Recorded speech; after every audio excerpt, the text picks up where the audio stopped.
శ్రీ మహాగణాధిపతయే నమః. శ్రీ గురుభ్యో నమః. శివాయ గురవే నమః. హర హర శంకర జయ జయ శంకర కంచి శంకర కామాక్షి శంకర.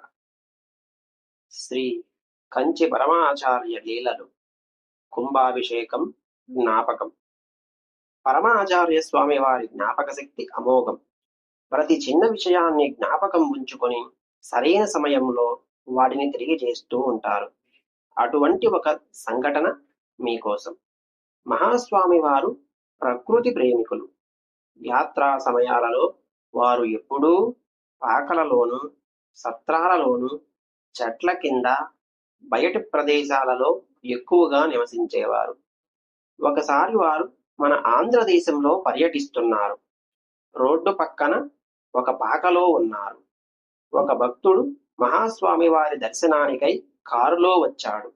ఆ వచ్చిన అతను పరమాచార్య స్వామి వారికి సాష్టాంగం చేసి, నా పేరు కళ్యాణం పెరియావా, నేను తంజావూరు జిల్లా నుండి వచ్చాను. మా ఇంట్లో చాలా సమస్యలు ఉన్నాయి. ఎవ్వరికీ మనశ్శాంతి లేదు. నన్ను మహాస్వామి వారే కాపాడగలరని మీ దర్శనానికై వచ్చాను అని అన్నాడు.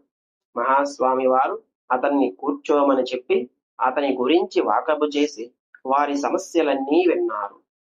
వారి 2 చేతులను పైకెత్తి ఆశీర్వదించి ఒక ఫలము ఇచ్చి పంపారు. ఒక 2 సంవత్సరముల తరువాత కళ్యాణం జీవితంలో వసంతం వచ్చింది. అతని బాధలన్నీ తొలగి సంతోషం వచ్చింది.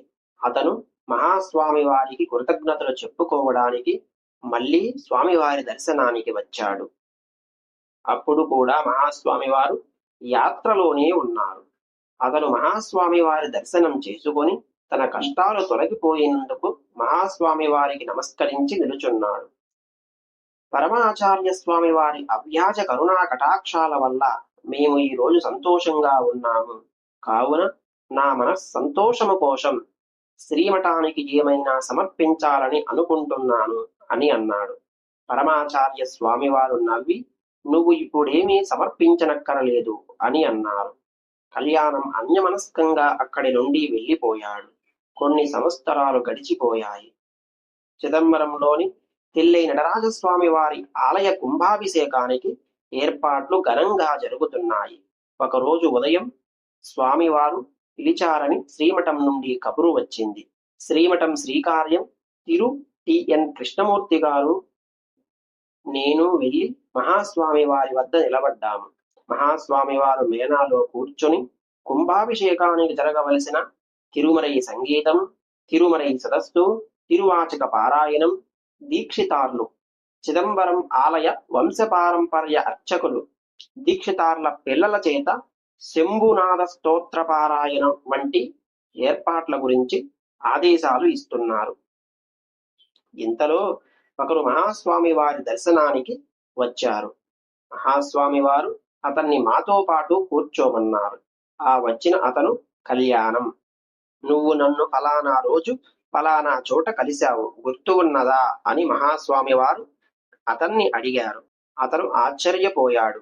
అతను 2వసారి దర్శనం చేసుకున్న విషయం చెప్పగా అతను కొద్దిగా గుర్తు తెచ్చుకొని అవునన్నట్లు తల పంకించాడు. ఇప్పుడు బాగున్నావు కదా, నువ్వు మఠానికి డబ్బు ఇవ్వాలనుకున్నావు కదా, ఇప్పుడు ఇవ్వగలవా అని అడిగారు.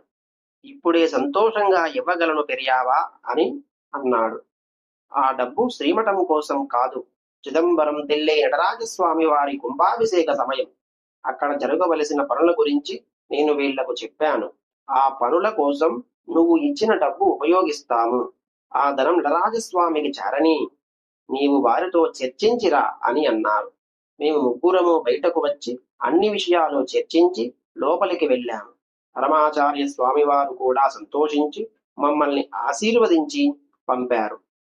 ఎప్పుడో కొన్ని సంవత్సరాల క్రితం జరిగిన చిన్న సంఘటనను గుర్తుపెట్టుకొని సరైన సమయంలో గుర్తు తెచ్చుకొని ఆనాడు అతను కోరిన కోర్కెను నెరవేర్చి నటరాజస్వామి వారి అనుగ్రహానికి పాత్రుణ్ణి చేశారు మహాస్వామి వారు. ఇంతటి అదృష్టాన్ని పొందిన మన జన్మ ధన్యమైంది.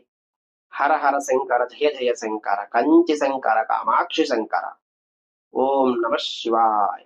శివభక్తి మోటివేషనల్ స్పీచ్ వీక్షకులందరూ ఈ ఛానల్ని సబ్స్క్రైబ్ చేయండి. సబ్స్క్రైబ్ చేసిన వారు లైక్ చేసి షేర్ చేయండి. అందరూ తప్పకుండా జయ జయ శంకర హర హర శంకర అని కామెంట్ చేయండి.